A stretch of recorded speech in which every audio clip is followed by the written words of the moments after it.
Bueno, nos metemos en otros temas de actualidad y otros temas que también llaman la atención, porque vean ustedes, un nuevo informe de la FAO advierte que América Latina y el Caribe es la zona del mundo que tiene el costo más alto para acceder a una dieta saludable. ¿Cuál es la situación de Uruguay?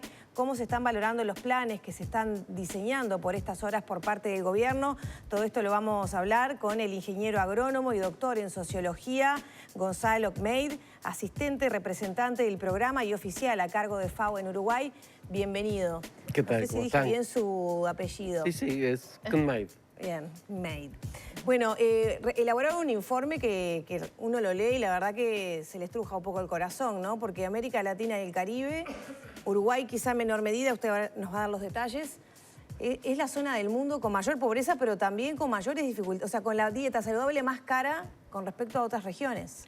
Sí, lamentablemente es así. ¿Qué pasa? ¿Somos los productores de comida del mundo? Somos productores de alimentos, sin embargo, tenemos estas cifras paradojales y que no es un hecho nuevo, es un hecho que se repite desde que existe el panorama. El panorama recoge informaciones de muchas fuentes y es no solamente un esfuerzo de FAO como tal, también participan agencias basadas en Roma como el FIDA, el Fondo Internacional para el Desarrollo Agrícola, también participa el Programa Mundial de Alimentos y también la OPS-OMS, la Organización Panamericana de la Salud, Organización Mundial de la Salud y UNICEF. Y para las 5 agencias hay información relevante. La dieta asequible es una de ellas y lo que tú dices es exactamente eso. Hay 131 millones más de personas que en América Latina, perdón, más no, 131 millones de personas que no acceden a una dieta saludable, o sea, la dieta no les es asequible. No la pueden pagar. Un tema es qué es una dieta saludable, cómo se conforma y cómo se hace un relevamiento estandarizado para conocerlo a lo largo de todos los países de América Latina y el Caribe. Ahora, ¿dónde está el problema? ¿En eso? ¿En saber qué es una dieta saludable? No. ¿Está en el acceso que tenemos? ¿En la falta de protocolos y organización para poder acceder? Pienso, por ejemplo, en Redalco acá, que recoge tal vez esos productores que van a tirar alguna fruta, las terminan distribuyendo por lugares donde hay más carencias. ¿Qué es lo que nos falta? Más allá que Uruguay está mejor posicionado, ¿no? Pero... Sí, como región nos faltan muchas de esas cosas que tú nombras, Maggie, en el sentido, nos falta institucionalidad, nos falta tejido público, nos faltan instituciones locales y nos falta también sociedad civil que trabaje en tratando de solucionar ese sentido. Hay tendencias generales que son muy difíciles de solucionar desde un país individualmente considerado. El alza de los precios de los fertilizantes, la crisis de la pandemia, ahora las consecuencias que de hecho el informe captura mal porque los datos que tiene son hasta el 2021 y en algunos indicadores son todavía previos, con lo cual el conflicto bélico en Europa, en Ucrania, no está del todo... Hay algunos efectos que ya se ven, pero seguramente, y todo el mundo, los analistas informados anuncian un 2023 complejo. Hay un término que seguramente escucharon nombrar, que se difundió en Davos, en el Foro Económico Mundial, la OMC, la Organización Mundial de Comercio, lo empieza a usar, que es la policrisis, que va a ser de esas palabritas que vamos a escuchar repetidamente en el año 2023, que es una crisis que combina varios factores, que no hay país que pueda enfrentarlos, como no hubo país que pudo enfrentar un fenómeno de la magnitud de la pandemia. O sea, el golpe de la pandemia se le suma a la situación que generó la guerra entre Rusia y Ucrania. Más la crisis de las materias primas, que también es un fenómeno vinculado, pero digamos, tuvo al mundo 8 o 10 meses sin tener los componentes necesarios para una serie de cadenas de valor y procesos productivos, que cualquiera que haya querido comprar un auto en el año 2021 se habrá enterado, porque los plazos de entrega eran autos, computadoras, todo lo que tenía litio, tuvo procesos de demora importantes porque no había litio o había y no estaba disponible. Ahora, Gonzalo, yendo un poco más, no sé, Lore, si querías consultar algo más de esto, pero sí me gustaría saber qué es una dieta saludable para la FAO, porque el uruguayo capaz que dice, bueno, yo como fruta, tengo acceso a comer una ensalada, estoy por el buen camino, ¿no? ¿Qué pasa con el resto de los países? Sí, en ese caso el ejemplo que tú pones va por el buen camino. Hay muchas formas de definir una dieta saludable. Cada uno de nosotros, las personas, tenemos alguna definición de qué comida es o no es saludable, desde nuestras abuelas, nuestras madres, todo el mundo tiene alguna opinión sobre lo que es saludable. En el caso del estudio del panorama, hay una serie de definiciones que permiten tipificar para cada país lo que es una dieta saludable y hacerlo comparable entre países.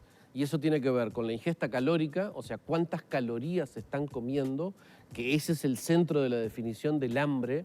Una persona tiene hambre cuando no llega a las calorías que tiene que ingerir diariamente, y eso tiene consecuencias devastadoras en la salud. Y, digamos, para el panorama en promedio hay que ingerir 2.330 calorías, no importa retener el número, es el número famoso de cuántas calorías tenemos que comer de acuerdo a nuestra edad y nuestra actividad, a nuestro sexo, nuestra edad y la actividad física o el estilo de vida que llevemos. Eso es cualquier cosa entre 2.000 y 3.000 kilocalorías diarias. Eso es un principio. A partir de eso, esas calorías nos tienen que, además de proporcionar la energía, darnos nutrientes, tanto los macronutrientes como los nutrientes esenciales o los micronutrientes. Y en general eso se produce si comemos nuestra dieta de varios grupos de alimentos. Los nutricionistas y las nutricionistas dividen, los científicos dividen los tipos de alimentos en categorías de tipos de alimentos. Y ahí salen las frutas, las verduras, las legumbres, los granos secos, la proteína de origen animal. O sea, son tipos de categorías. Cuando uno hace una dieta que involucra varios de los tipos de alimentos, que nos da nutrientes y micronutrientes y nos da entre 2.000 y 3.000 kilocalorías por día, es una dieta saludable.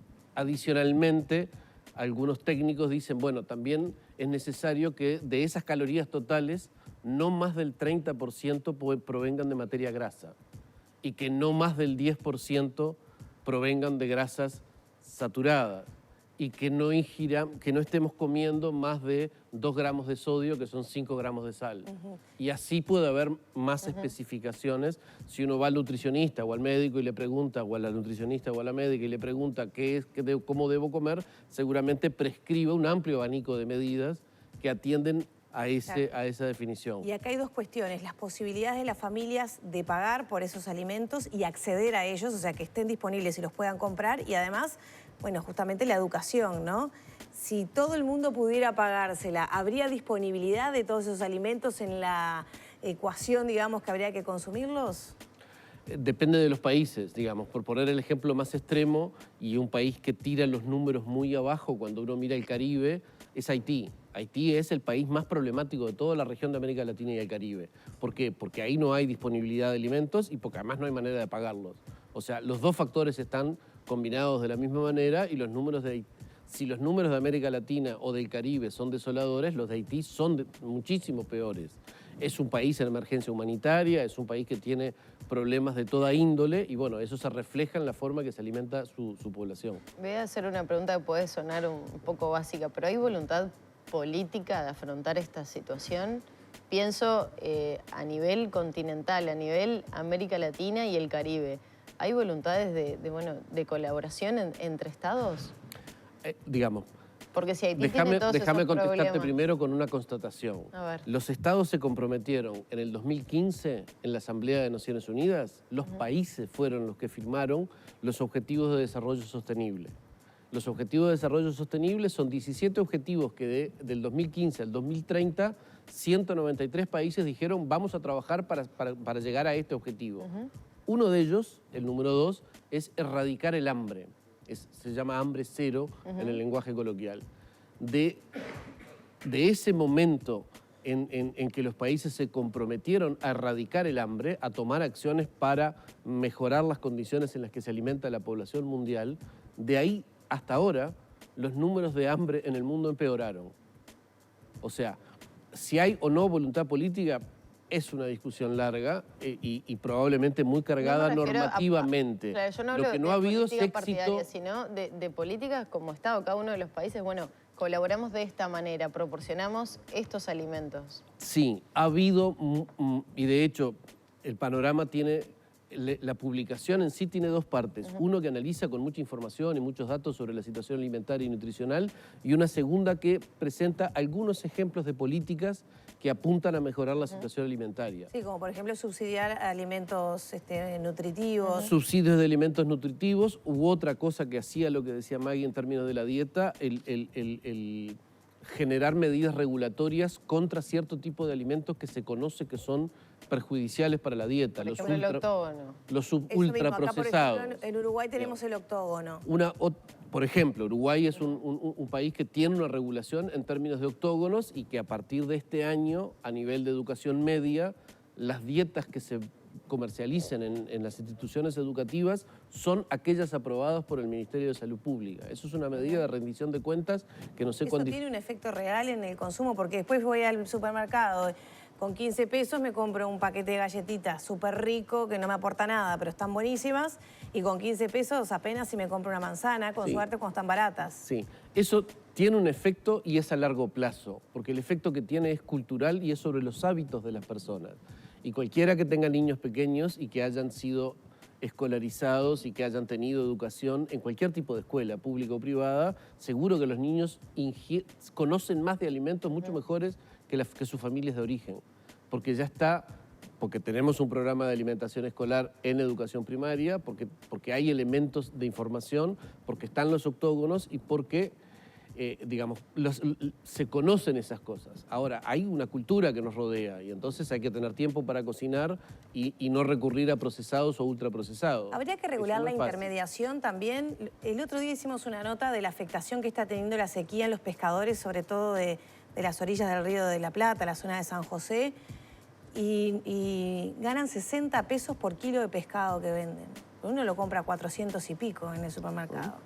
¿Qué pasa? O más. El que arriesgó la vida, ¿no? Y además ahora le cuesta más caro justamente por la situación de sequía.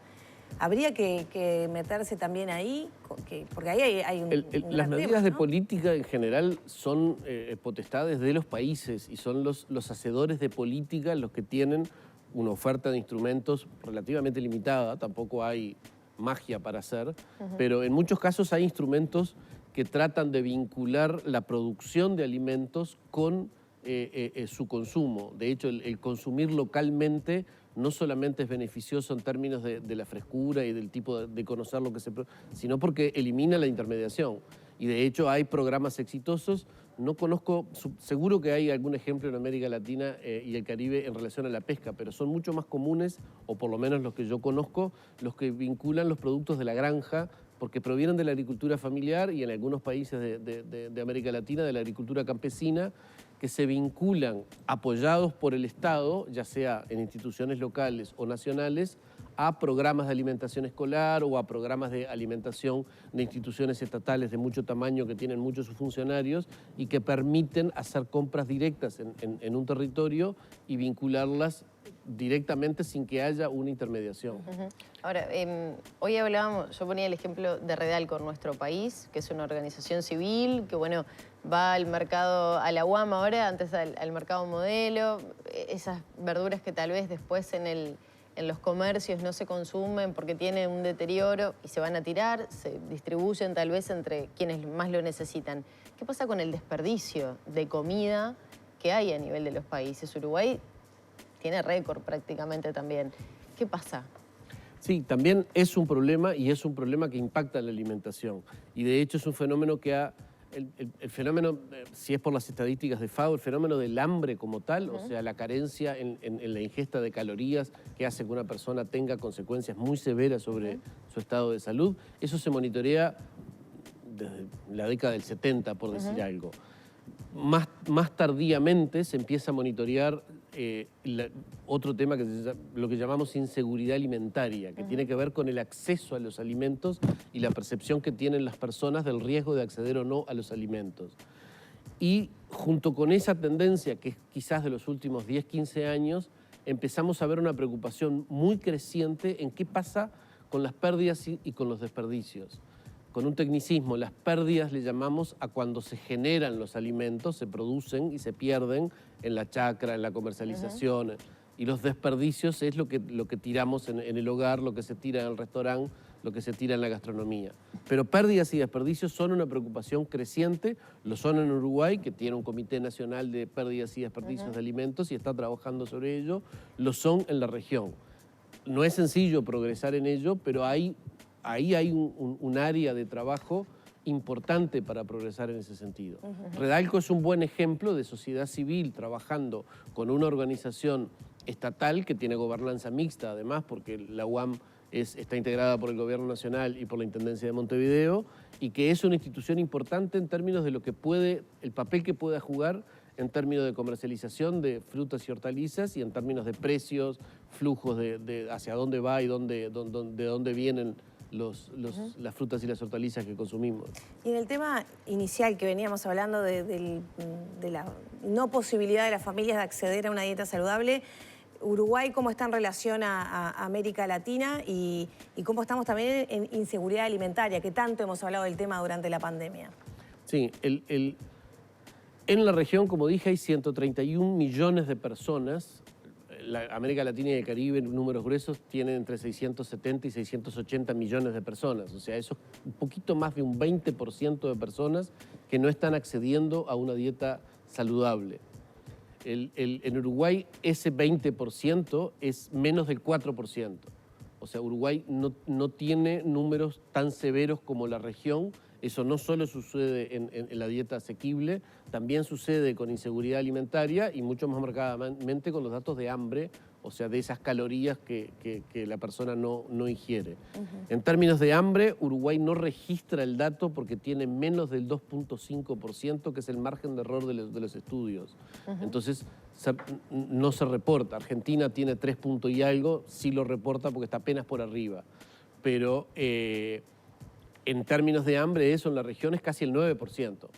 O sea, es un valor importante. ¿Y a qué se puede adjudicar esa cifra de Uruguay? ¿No? Hablamos del 22,5% a nivel América Latina y el Caribe. En el Caribe supera el 50%. Hablamos del acceso a la dieta saludable. En Uruguay el 3,6%.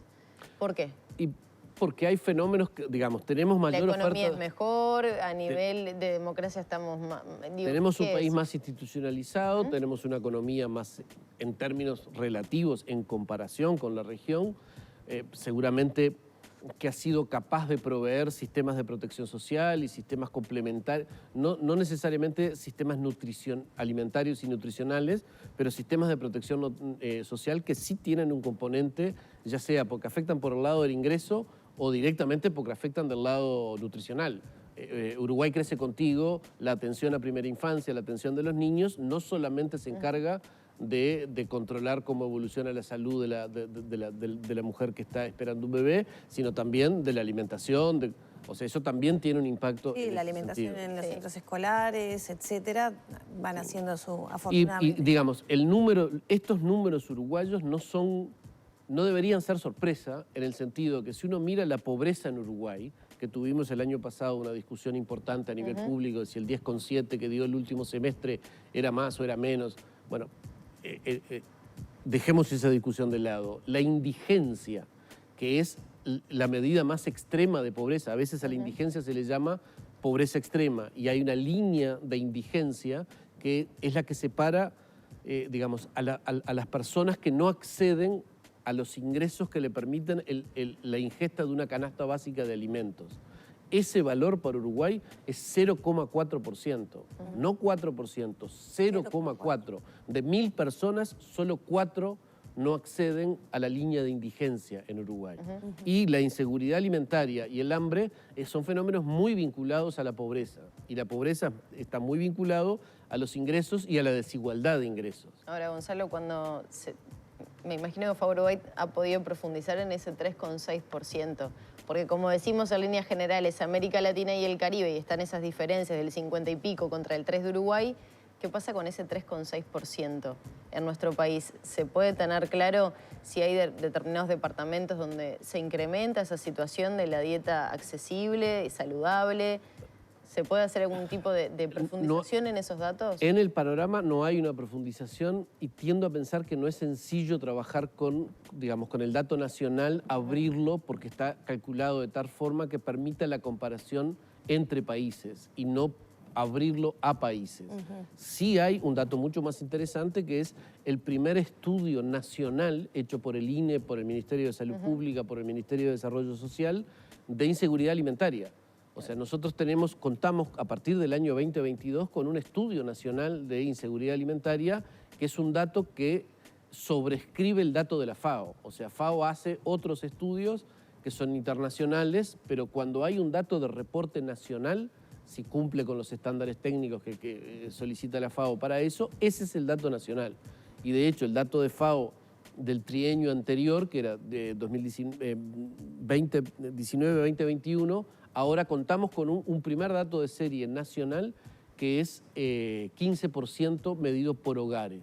Y lo que es más importante, y eso va, no estoy esquivando tu pregunta, es... Tal vez había hecho, tal vez no. Digo, por eso está bueno conocer más. Ese 15% de inseguridad alimentaria que tiene que ver con la percepción de las personas de si tienen riesgo o no de ingerir alimentos.